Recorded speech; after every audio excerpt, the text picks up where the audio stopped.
Hi all. ഇന്നത്തെ ക്ലാസ്സിലും നമുക്കൊരു ഷേക്സ്പിയറിയൻ സോണറ്റാണ് പഠിക്കാനുള്ളത്. Sonnet number 57. കുറേ ദിവസമായിട്ട് സോണറ്റ്സ് തന്നെ നോക്കി നോക്കി എല്ലാവർക്കും മടുത്തെന്ന് തോന്നുന്നു. പക്ഷേ ഇനി 2 സോണറ്റ്സ് കൂടെ ക്ലിയർ ചെയ്യാനുണ്ട്. ഷേക്സ്പിയറിയൻ സോണറ്റ്സ് 5 എണ്ണമാണ് സിലബസിൽ കൊടുത്തിരിക്കുന്നത്. അപ്പോൾ ഇനി ഇത് കൂടാതെ 2 സോണറ്റ്സ് കൂടെ പഠിക്കാനുണ്ട്. അപ്പോൾ ഇന്ന് സോണറ്റ് നമ്പർ 57 ആണ്. The title is being your slave, what should I do but tend. Here, Shakespeare discusses how love is like slavery in its different manifestations. The object of narrator's love has a dominating power over the narrator, which controls him and guides his actions. Here, Shakespeare discusses how love is like slavery in its different manifestations. Mostly, love theme ആണ് ഷേക്സ്പിയറിൻ്റെ എല്ലാ സോണറ്റ്സും. പക്ഷേ ഈ സോണറ്റിൽ അദ്ദേഹം ലവിനൊരു different aspect കൊടുത്തിരിക്കുകയാണ്. So he portrays himself or the narrator himself presents as a slave to this concept of love. സ്നേഹത്തിന് അടിമയായിട്ടുള്ള ഒരു വ്യക്തിയായിട്ടാണ് അദ്ദേഹത്തെ ഇവിടെ പോർട്രേ ചെയ്തിരിക്കുന്നത്. The object of narrator's love has a dominating power over the narrator, which controls him and guides his actions. അദ്ദേഹത്തിൻ്റെ എല്ലാ പ്രവൃത്തികളെയും എല്ലാ വോളണ്ടറി ഇൻവോളണ്ടറി ആക്ഷൻസിനെ എല്ലാം കൺട്രോൾ ചെയ്യുന്ന ഒരു ഡ്രൈവിംഗ് ഫോഴ്സായിട്ട് സ്നേഹം ഇവിടെ മാറിയിരിക്കുകയാണ്. അതായത് അദ്ദേഹം സ്നേഹത്തിന് വേണ്ടി സ്വയം മറന്നു കളഞ്ഞിരിക്കുകയാണ്. അങ്ങനെ ലവിൻ്റെ ഒരു സ്ലേവ് ആയിട്ട് സ്വയം അദ്ദേഹത്തിനെ പ്രസൻറ്റ് ചെയ്തിരിക്കുന്ന ഒരു സോണറ്റാണ് Sonet number 57. Here is a sonnet. Being your slave, what should I do but tend upon the hours and times of your desire?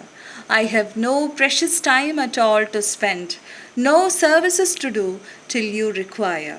Nor dare I chide the world without end hour, whilst I, my sovereign, watch the clock for you, nor think the bitterness of absence sour, when you have bid your servant once adieu. Nor dare I question with my jealous thought where you may be, or your affairs suppose, but like a sad slave stay and think of naught, save where you are, how happy you make those. So true or fool is love, that in your will, though you do anything, he thinks no ill.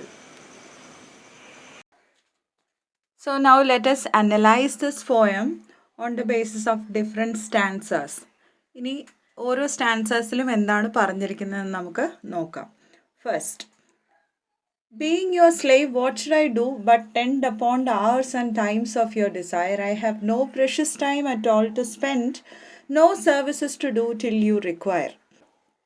In this poem, Shakespeare is addressing his patron, otherwise his beloved, and to that fair youth he is speaking, and he is saying, he is showing how much he is enslaved to the service of his patron. And he says that because of that deep love and passion for that relation, he is unable to devote his time for anything else. അദ്ദേഹത്തിന് പേട്രനോടുള്ള ഈ സ്നേഹം കൊണ്ട്, ഇത്ര അഗാധമായ സ്നേഹം കൊണ്ട് അദ്ദേഹത്തിന് വേറൊരു വർക്കിലും കോൺസെൻട്രേറ്റ് ചെയ്യാൻ പറ്റുന്നില്ല. And he is waiting, always eagerly waiting to attend the beck and call of his beloved. And he says that he has no time of his own. അദ്ദേഹത്തിന് സ്വന്തമായി അദ്ദേഹത്തിന് മാറ്റിവെക്കാൻ യാതൊരു സമയവും ഇല്ല. No, he has nothing except to do in his life other than the service to this fair youth. Here in the second quatrain, we understand to what extent the poet is suffering that enslavement, എത്രത്തോളം അദ്ദേഹം ആ slavery അനുഭവിക്കുന്നുണ്ടെന്ന് ഈ ലൈൻസിൽ മനസ്സിലാവും. Nor dare I chide world without end hour, whilst I my sovereign watch the clock for you, nor think the bitterness of absence sour, when you have bid your servant once adieu. He says he dare not complain to anyone about the unending slow hours, but will just sit and watch the clock waiting for a command.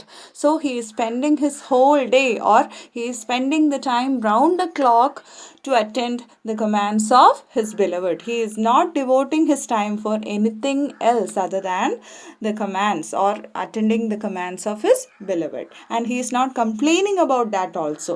And neither does the poet express bitterness at the absence of the fair youth, even after the youth has told him goodbye. ഇനി അദ്ദേഹത്തിൻ്റെ ബിലവഡിൻ്റെ അദ്ദേഹത്തിനെ കൊണ്ടുള്ള എല്ലാ ആവശ്യങ്ങളും കഴിഞ്ഞ് ഒരു good bye പറഞ്ഞാലും പോയറ്റിന് അതിൽ വിഷമമില്ല. കാരണം അദ്ദേഹം അത് എൻജോയ് ചെയ്യുകയാണ്. എല്ലാ സർവീസും തൻ്റെ ബിലവഡിനായിട്ട് ചെയ്തു കൊടുക്കുന്നതിൽ അദ്ദേഹത്തിന് പൂർണ്ണ സംതൃപ്തിയാണ്. അങ്ങനെ he is just always acting as a slave to his beloved. Next quatrain. Nor dare I question with my jealous thought where you may be or your affairs suppose, but like a sad slave stay and think of naught, save where you are, how happy you make those. അദ്ദേഹത്തിൻ്റെ ബിലവഡിനെ ഓർത്ത് എത്രത്തോളം അദ്ദേഹം possessive ആയിരിക്കുന്നു എന്നാണ് ഈ third ക്വാർട്ടറിൽ present ചെയ്തിരിക്കുന്നത്. So here the poet doesn't question his beloved regarding the people or the places whom he visit, but rather he feels jealous on such situations that the beloved is not spending time with him but spending time with others or making others happy. And in the concluding couplet, the poet presents himself as a fool because he has been true and sincere in his love to his beloved, but that was not returned to him by his beloved. അങ്ങനെയൊക്കെ ആണെങ്കിലും അദ്ദേഹത്തിൻ്റെ ബിലവഡിനോട് അദ്ദേഹത്തിന് യാതൊരു ദേഷ്യമോ വെറുപ്പോ ഒന്നുമില്ല. He comes in to terms with the situation and he goes on by accepting it. ഇനി പോയത്തിലെ കുറച്ച് ലിറ്റററി റിവൈസസ് ആണ്. First is a metaphor. The line is, nor think the bitterness of absence sour. That is metaphor. Then alliteration comes in the line, sad slave stay. That consonant sound is repeated. Then, though you do anything, he love thinks no ill. So here, love is personified. Then, I have no precious time at all to spend. That is an ironic statement. In short, Shakespeare's Sonnet 57 shows that his love for the fair youth is pure and heavenly. But ironically, he presents himself as a fool having no life or wishes of his own by sacrificing his time and life for the happiness of his beloved.